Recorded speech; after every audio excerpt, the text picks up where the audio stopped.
হু আর হুম দুইটাই হচ্ছে pronoun, but হু হচ্ছে সাবজেক্টিভ প্রোনাউন আর হুম হচ্ছে objective pronoun. Who is a subjective pronoun like I, he, she, they, it, আর whom is objective pronoun like me, he, me, him, her, them, etc.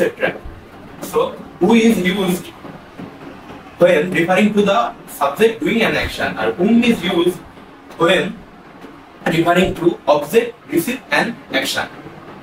So, who is used wherever subjective pronoun I, he, she, they fits, and whom is used wherever them, me, him, her fits. Funny instance আমরা বলতে পারি যে who did this task, অথবা বলতে পারি who fixed my mobile phone, এটা বলতে পারি। তো এটার অ্যানসার কেমন হবে? আমাদের এই কোশ্চেন করতে হবে, তারপর অ্যানসার করে দেখতে হবে। তো অ্যানসারে দেখবো আমরা who did this task, আমরা বলতে পারি he did this task। আবার বলতে পারি who fixed my mobile phone, he fixed my mobile phone। তো যেহেতু এখানে he সাবজেক্ট প্রোনাউন ফিট হচ্ছে, সো এই ক্ষেত্রগুলোতে দেখা যাবে who বসানো যাবে। আর whom-এর বেলায় আসি, to whom did you give the notebook, or whom should I contact for further information? So এগুলোর অ্যানসার কি হবে? আমি কি বলতে পারবো যে I give him, না আমি বলতে পারবো I give him the notebook, আমি বলতে পারবো him the notebook। তো him যখন হচ্ছে তো ওই পজিশন তার কোশ্চেনে বলতে whom। তো এইটা গেল মোটামুটি আমার who আর whom এর একেবারে প্রিলিমিনারি ডেফিনেশন, এইটা গেল। বাট আমি যখন এবার কোথায় হু বসে, তো হু গুলো বসে তো সাবজেক্ট হিসাবে, আর যখন সাবজেক্ট হিসাবে বসে এর জন্য কিন্তু প্রয়োজনীয় ভার্ব থাকে। তো তা বয় একটা আমরা एग्जांपल ইনস্ট্যান্স দেখে নেব প্রথমে। ফর ইনস্ট্যান্স एग्जांपलটা হবে এরকম যে the boy sitting here is my brother. এখন দা বয়, দা বয়ের জন্য ভার্ব আছে লাস্টের ইজটা, is my brother, he is. So এই যে ইজ সিটিং হিয়ার, ইজের জন্য কিন্তু একটা ভার্ব লাগবে, সেটা হচ্ছে হু, এখানে আনতে হবে। তো প্রয়োজনীয় ভার্ব অনুযায়ী সাবজেক্ট আনতে হবে, হুর ব্যবহারটা লাগবে।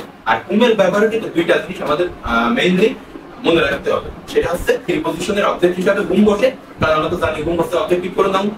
আবার আরেকটা জিনিস জানি, সেটা হচ্ছে নন ডিফাইনিং রিলেটিভ ক্লজের পরে হুম বসে। তো এখন জানতে হবে প্রিপজিশনটা কি। প্রিপজিশনটা তো হচ্ছে preceding or present before noun or pronoun, and preceding or present before noun or pronoun. আর নন ডিফাইনিং রিলেটিভ ক্লজটা কি হবে? নন ডিফাইনিং রিলেটিভ ক্লজ হচ্ছে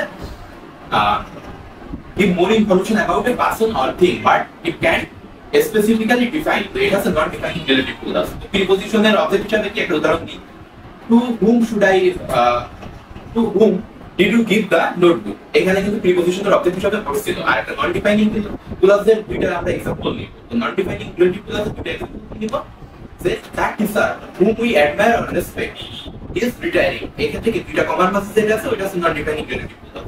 তো এই ক্ষেত্রে কি হুম বসবে নন ডিফাইনিং রিলেটিভ ক্লজের আগে। আরেকটা হবে কি যে he had thousands of books, most of which he had read।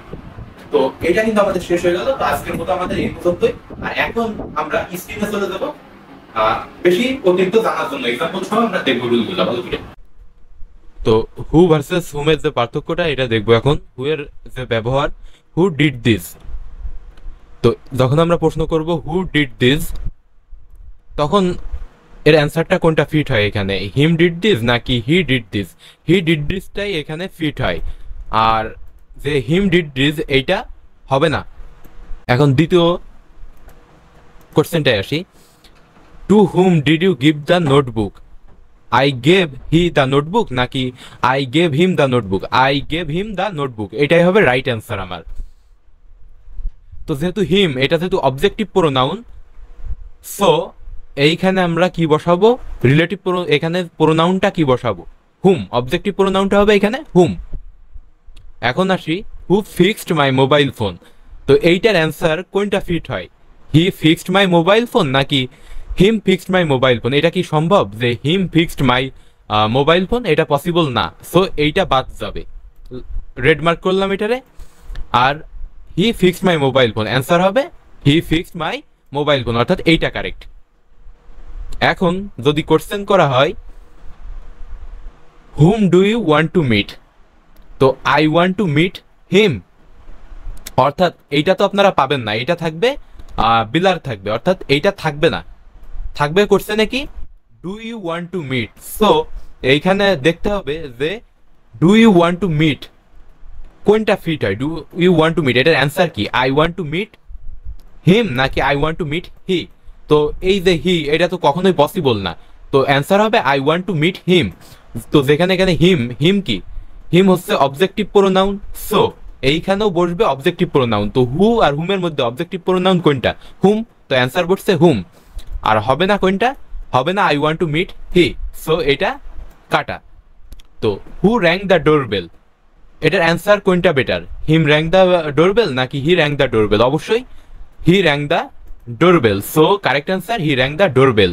Hmm did they invite, so এটার অ্যান্সার হবে they invited all of us নাকি they invited all of we. তো সামঞ্জস্যপূর্ণ কি অল অফ আস এইটা, সো আস কি objective pronoun, so আমার answer হবে objective pronoun hmm. Who is gonna cook, gonna অর্থ কি গন্না অর্থ হচ্ছে গোয়িং টু, গন্না হচ্ছে অ্যাব্রিভিয়েশন, তো এটার ফুল ফর্ম কি গোয়িং টু। তো who is gonna cook dinner today, তো এটার অ্যান্সার কি হবে him is going gonna cook নাকি he is gonna cook today. অবশ্যই হি ইজ হবে, সো অ্যান্সার হবে তাহলে কি হু আনতে হবে এখানে, যেহেতু সাবজেক্টিভ প্রোনাউন ফিট হয়েছে, সাবজেক্টিভ প্রোনাউন ফিট হয়েছে, সো অ্যান্সারও হবে কি আমার সাবজেক্টিভ প্রোনাউন হু।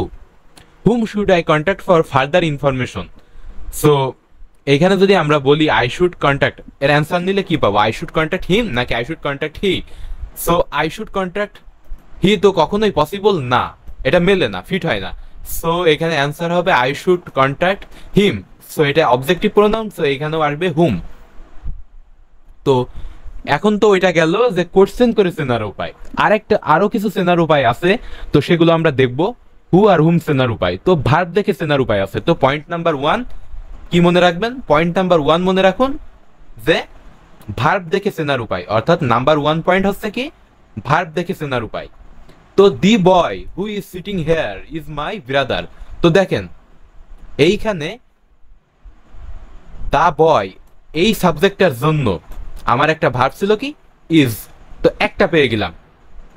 এবার সেকেন্ড যে ভার্বটা তার জন্য কি আমার কোনো এখানে ভার্ব আছে ইজ, দেখেন এই ভার্বটা তো দেওয়া আছে ইজ, তো এর জন্য তো একটা সাবজেক্ট লাগবে আমার, তো সাবজেক্টিভ প্রোনাউন হিসেবে তখন আমরা হু নিয়ে আসি। সো দেখেন হু এর জন্য প্রয়োজনীয় ভার্ব পেয়ে গেলাম ইজ, আর দা বয়ের জন্য প্রয়োজনীয় ভার্ব কি পেয়ে গেলাম, দেখেন দা বয়ের জন্য প্রয়োজনীয় ভার্ব ইজ, তো এই একটা দা বয়ের জন্য এইখানকার ইজ। এখন আসি the person who won the award is my friend, অর্থাৎ দা পারসন ইজ, দা পারসনের জন্য ইজ ভার্বটা আছে, আর হু এর জন্য ওন ভার্বটা আছে। সো দেখেন এই ওনের জন্য তো একটা সাবজেক্ট লাগতো, সেই হিসাবে কি হু আনছি, তো এখানে হু মানা যাবে না, কোন কারণে বুঝলেন তো, যে প্রয়োজনীয় ভার্ব দেখে। এখন আমরা আসবো আমাদের সেকেন্ড অপশনে, তো আমাদের সেকেন্ড অপশন কি, এখন আসবো আমরা সেকেন্ড অপশনে। তো ভার্ব তো চেনা হয়ে গেল আমাদের, কথা হচ্ছে হুমের জন্য একটা সাবজেক্ট কম থাকবে, অর্থাৎ আর ভার্ব অনুযায়ী, অর্থাৎ হুমের জন্য কোনো ভার্ব থাকবে না। হ্যাঁ, যদি ভার্ব এক্সট্রা না থাকে তো সেক্ষেত্রে কি বসাবেন, অবশ্যই হুম বসাবেন। এখন আসি দেখেন এইখানে এবার হুমের একটা এক্সাম্পল নিব বলে এই কথাটা এখানে বলা হয়েছে। দেখেন হুমের জন্য কি কোনো ভার্ব ছিল, হুমের পরে কি কোনো ভার্ব পাইছেন, না দেখেন নাই। সো দা বয়, এখানে দা বয়ের জন্য প্রয়োজনীয় ভার্ব ইজ, আর হুমের পরেই কি কোনো ভার্ব ছিল না, তো দা বয় হচ্ছে তার জন্য প্রয়োজনীয় ভার্ব ইজ, সো এখানে কি বসবে হুম বসবে, অর্থাৎ the boy whom you help is my brother, অর্থাৎ যে ছেলেটাকে তাকে, দেখেন কি বা কাকে দ্বারা প্রশ্ন করলে, অর্থাৎ কি বা কাকে দ্বারা প্রশ্ন করলে আমরা কি পাই, কি বা কাকে দ্বারা প্রশ্ন করলে আমরা কি পাই অবজেক্ট পাই। তো এখানে কাকে, যেহেতু the boy whom you help is my brother, অর্থাৎ যে ছেলেটাকে হেল্প করা হয়েছিল, অর্থাৎ কাকে হেল্প করা হয়েছিল ওই ছেলেটাকে, ইজ মাই ব্রাদার, তো এখানে বলবে হুম। আর এই যে হুমের পরে কি কোনো ভার্ব ছিল? ছিল না। আর হেল্পের জন্য এখানে দেখেন সাবজেক্ট কে ছিল? ইউ ছিল, এটা মনে রাখবেন। হেল্পের জন্য এখানে সাবজেক্ট ছিল ইউ, বাট হুমের জন্য কি কোনো ভার্ব ছিল এখানে? দেখেন একটাও বেঁচে নেই। ইউর জন্য আছে হেল্প, একটা ভার্ব পেয়ে গেলাম। দা বয়ের জন্য একটা ভার্ব আছে ইজ, পেয়ে গেলাম। তো আর কেউ কি আছে? কোনো ভার্ব কি বেঁচে আছে? নাই। সো এখানে কি হুমই বসবে। এখন দ্বিতীয় পয়েন্টে আসি আমরা। প্রিপজিশনের অবজেক্ট হিসাবে সবসময় হুম বসে। দেখেন প্রিপজিশনের পরেই একটা অবজেক্ট লাগে, আমরা তো জানি। প্রিপজিশন প্রিসিডিং বিফোর নাউন আর প্রোনাউন, আর প্রিপজিশনের কি একটা অবজেক্ট লাগে। তো এখানে কি প্রোনাউনের উপরে আগে বসেছে, তাহলে এখানে কোথায় প্লেস করছে প্রিপজিশন? হুম অবজেক্টের পূর্বে। তাহলে প্রিপজিশনের তো একটা অবজেক্ট লাগে, আমরা জানি, সেই অবজেক্টটা হুম। তো আশা করি এটা বুঝতে পারছেন, প্রিপজিশনের অবজেক্ট হিসাবে হুম বসে। এটা কত নাম্বার পয়েন্ট? আমার সেকেন্ড পয়েন্ট। এটা আমার সেকেন্ড পয়েন্ট। তো পয়েন্ট নাম্বার 1 ছিল ভার্ব দেখে চেনার উপায়, পয়েন্ট নাম্বার 2 ছিল প্রিপজিশনের পরে। এবার আসি আমরা পয়েন্ট নাম্বার আমাদের 3। তো পয়েন্ট নাম্বার 3 হচ্ছে কি নন ডিফাইনিং রিলেটিভ ক্লজ। এখন নন ডিফাইনিং রিলেটিভ ক্লজ আমি তো বলছি আমার শুরুতে, তো ওইখান থেকে বুঝে নিবেন। এখন দেখেন the teacher whom we admire is retiring, non defining relative ক্লজের পূর্বে। তো এইখানে আমরা লিখে নেব কি নন ডিফাইনিং রিলেটিভ ক্লজের পূর্বে হুম বসে। এই দেখেন হুমটা বসছে কখনো? উই অ্যাডমায়ার ইজ রিটায়ারিং, অর্থাৎ দ্য টিচার, এই টিচার সম্পর্কে এক্সট্রা তথ্য দিচ্ছে কে? We admire. দেখেন একে তো বললাম যে শিক্ষক যাকে আমরা শ্রদ্ধা করি, দেখেন আরো একটু স্পেসিফাই হয়ে গেল, মানে একটু নির্দিষ্ট হয়ে গেল যে কোন টিচার সেটা, যাকে আমরা স্মরণ করি সে। তো এই যে নন ডিফাইনিং রিলেটিভ ক্লজের পরে হুম বসে। এখন নন ডিফাইনিং রিলেটিভ ক্লজদের সবসময় দুইটা কমার মাঝেই হবে এমন না, এখানে দেখেন দুইটা কমার মাঝে ছিল। কিছু ক্ষেত্রে দেখেন লাস্টে যে হয় নন ডিফাইনিং রিলেটিভ ক্লজ, হয় না? এখানে দেখেন লাস্টে যে নন ডিফাইনিং রিলেটিভ ক্লজ হয়েছে। তো এইখানে এই যে হোয়ারের দিয়েছি আমি এক্সাম্পল, কারণ কি আপনাদের মনে হইতে পারে যে হু আর হুমই কি সব? না, কোথাও হোয়ারও হয়, কোথাও হুইসও হয়, বাট আজকে যে টপিকটা আমাদের ছিল এই টপিকটা ছিল হু ভার্সেস হুম নিয়ে। আচ্ছা প্লেস হলে তো আপনারা বুঝবেনই কোথায় প্লেস হয়, কিন্তু আমাদের জটিলতা বাদে সবসময় কোনটা নিয়ে? আমাদের জটিলতা বাদে সবসময় হু ভার্সেস হুম নিয়ে, এইটা নিয়ে আমরা জটিলতা বাদে। কিন্তু আচ্ছা যেটা প্লেস বা থিং ওইটা নিয়ে কি জটিলতা বাধা সম্ভব? সম্ভব না। দেখেন I have just come back from London, where John lives, এখানে কি বলা লাগবে হুম জন লিভ? যে জন থাকে এরম হয়? হয় না।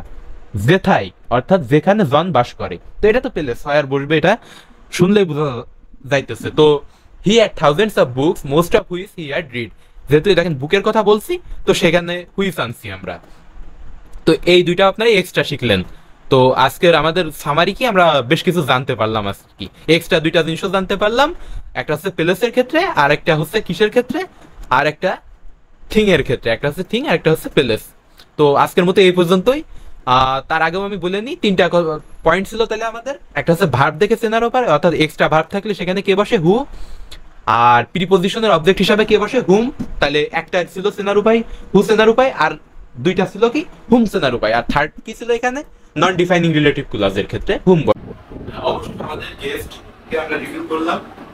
এই যে আমাদের এর নাম হচ্ছে Vicky. Vicky is a white small young kitten with brown eyes. দেখেন কত সুন্দর দেখতে বিকি। তো এর বয়স কিন্তু মাত্র 5-6 মাস। এর হচ্ছে একটা পার্সিয়ান ক্যাট। তো এই জন্য এত সুন্দর লেজটা দেখেন কত বড়। তো আশা করি আপনারা এই গেস্টকে দেখার জন্য ভিডিওটা হচ্ছে খুব মনোযোগ সহকারে দেখেছেন। পরে কোনো প্রবলেম দেখা